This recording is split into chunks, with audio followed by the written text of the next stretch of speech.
Hello friends, this is Pradeep Deshmukh, a toxicologist by profession, having 40 years of experience, and I'm going to tell you something about good laboratory practice. Introduction and fundamentals of GLP, Pradeep Deshmukh, Pune.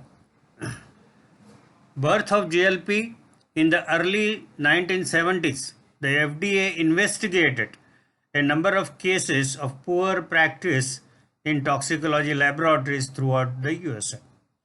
The result of this investigation in about 40 laboratories revealed many cases of badly managed studies, poor training of personnel, and some cases of deliberate fraud.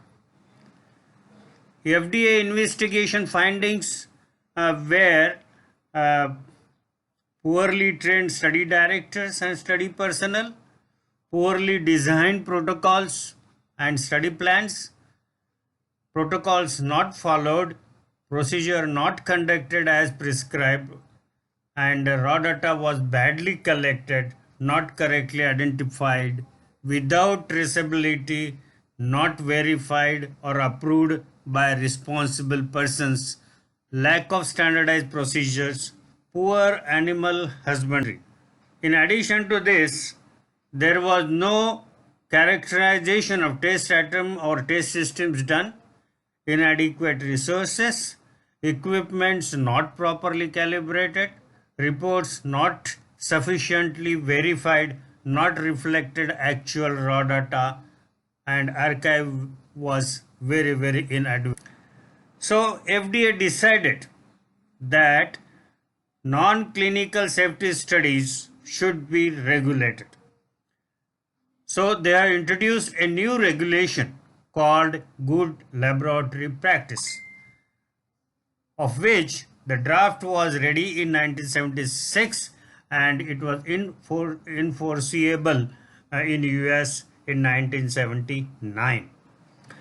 So what are the GLP principles? Main goal was to obtain results which are reliable, repeatable, auditable, recognized by scientists worldwide.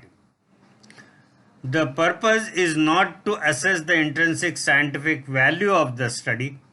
GLP principles are set of organizational requirements. Important difference between science of a study and the organization of a study. Look, there is a difference between science of study and organization of study. So GLP is for promoting mutual recognition of study data across international frontiers. So GLP help us in limiting waste resources, limiting use of animals, ensuring high quality of results and validity of data, ensuring comparability of results and promote mutual acceptance of data. So what is GLP? So GLP is defined as the studies in GLP are to be planned, they should be performed, recorded, reported, archived, monitored. So you must look into this all aspect when you are conducting a GLP study.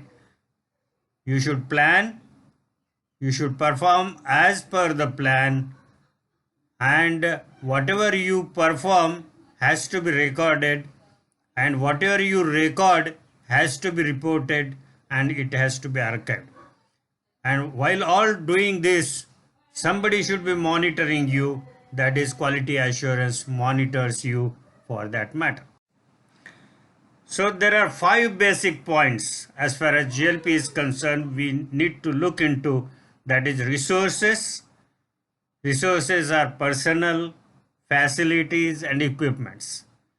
There are rules we should follow, and these are rules means guidelines.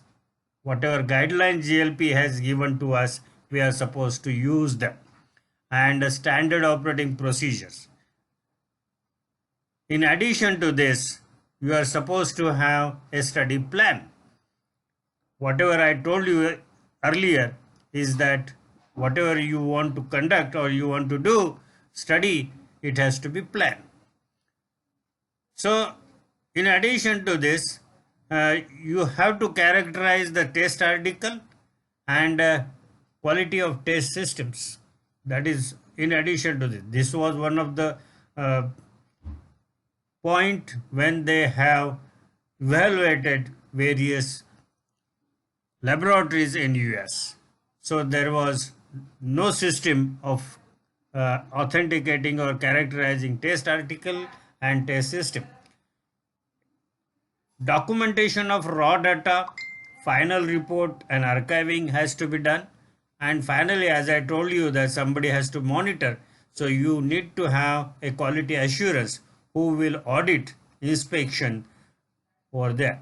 And in addition to this, GLP gives emphasis on training of personnel. So obviously, these are all 5 basic points which are to be kept in mind if at all you are going for GLP accreditation process. So similarly, whatever has happened in US, in Europe also they have OECD, Organization for Economic Cooperation and Development, that is OECD. They also came up with GLP principles, and there are near about 30 members in OECD.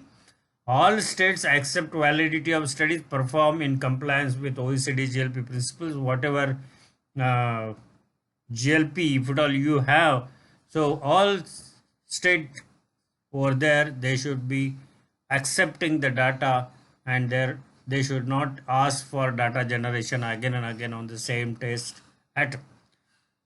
So what is that is called when you accept data from other states or other countries, it is called as a MAD agreement. What is MAD agreement? A mutually acceptance of data treaty. So this was happened in OECD also, and they started OECD GLP.